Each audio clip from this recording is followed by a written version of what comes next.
नमस्कार दोस्तों, मैं गिरहुआ आपका भाई टेक्स भोजपुरी आप सब देख रहे हैं। पावर एटार पवन सिंह खुद लाइव आते हैं जबकि उनका गाला अच्छा नहीं रहता है, आवाज़ खड़खड़ाता है क्योंकि एक सूर्यवंशम जो फिल्म है उनका शूटिंग चल रहा है। और शूटिंग में क्या होता है कि पवन सिंह की आवाज़ थोड़ा सा दबा कर बोलना पड़ता है एकदम फुल पावर में। तो आवाज़ तो अब थोड़ा सा फटा हुआ था, फिर भी कारण देखिए कि उन्होंने लाइव आए किसको समझाने के लिए, कुछ ज्ञानी यूट्यूबर को समझाने के लिए। उनको ये भी बताना पड़ रहा है कि देखो बाबू, एकता में ही अनेकता होता है, एकता रहेगा तो पावर हमारा और भी बढ़ेगा। अब ये ज्ञानी यूट्यूबर को समझाना पड़ रहा है। और ये यूट्यूबर क्या करते हैं कि एनी टाइम विवादित लेकर वीडियो और उदाहरण 10 प्रकार के फेक्ट करेंगे, ऐसा आपको दिमाग में डालेंगे लेकिन नहीं, इनका ही बात सही है और ये जो बात बोले इनसे बेटर कोई बोला ही नहीं सकता है। एकदम आपका दिमाग को कंट्रोल कर देते हैं, ऐसा वीडियो बना देते हैं। लेकिन अपना खुद का लॉजिक लगाइए कि चलो भाई, ये दो लोगों का मैटर था, लड़ाई हुआ, झगड़ा हुआ, अलग हुआ, फिर इन दोनों का रवि किशन जी मिलाए। क्या आपको पता है कि रवि किशन, मनोज तिवारी जी इन लोगों से कहीं नहीं तो कहीं इनके पिताजी का उम्र का भी बराबर लेवल है। जब वो लोग समझाकर भोजपुरी के एक करने में, यानी पवन सिंह और खेसारी लाल यादव जी के एक किए, तो इन लोगों के पास कितना ही दिमाग होगा।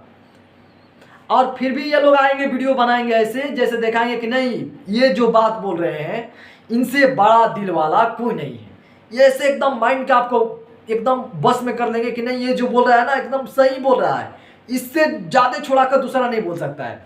और आपका माइंड को क्या करेंगे, कन्वर्ट कर देंगे। आज के डेट में देखो क्या हो गया है, एक बड़े सुपर स्टार के लाइव आना पड़ता है यूट्यूबर को समझाने के लिए। सब लोगों के लिए कुछ यूट्यूबरों को समझाने के लिए आना पड़ रहा है।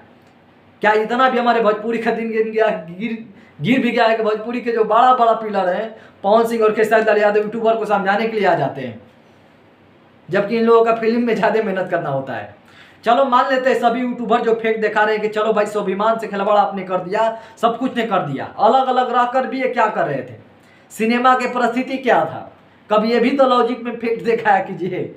लेकिन ये आप लोग माइंड वॉश करेंगे सिर्फ लड़ाई और झगड़े के लिए, ताकि इनका दुकान चलता रहे और फांस में बंटवारा एनी टाइम रहते ही रहे और ये एक मसीहा बन के खड़ा हो।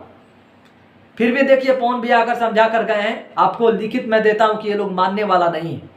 खुद पवन भैया अपने वीडियो में बोला कि भाई क्यों ना के कब इका बना दिया कोई ठीक नहीं है, किसी को ये महान बना देता है, जब मन तब गिरा देता है। तो ऐसे ऐसे लोगों को आप अहमियत मत दीजिए। आप लोगों का ऐसा फेक ये लोग दिखाएंगे ना कि आप इनको माइंड में एकदम घुस जाएंगे। चलो भाई भाई भाई मिल गए, इतना खुशी भोजपुरी के माहौल में। रवि किशन, मनोज तिवारी का मैंने दिमाग उनके पास थोड़े होगा कि भाई मिला दिए हैं, इन लोगों के पास ज़्यादा ही दिमाग हो गया होगा। दिनेश लाल यादव निरहुआ के पास दिमाग कहाँ है, इनके पास यूट्यूबर लोगों के पास ज़्यादा ज्ञान होता है। फिर भी अगर पवन भैया समझाएं, समझ गए तो ठीक, नहीं तो आपको तो भगवान ही मालिक है। खैर मैं चलता हूँ। दो भाई चाहे सभी सुपर स्टार मिलकर फिल्म बनाए, अच्छा फिल्म चले, वही बेटर है आपके लिए। मैं जितने भी पवन भैया ने बात बोली दिल से प्रणाम।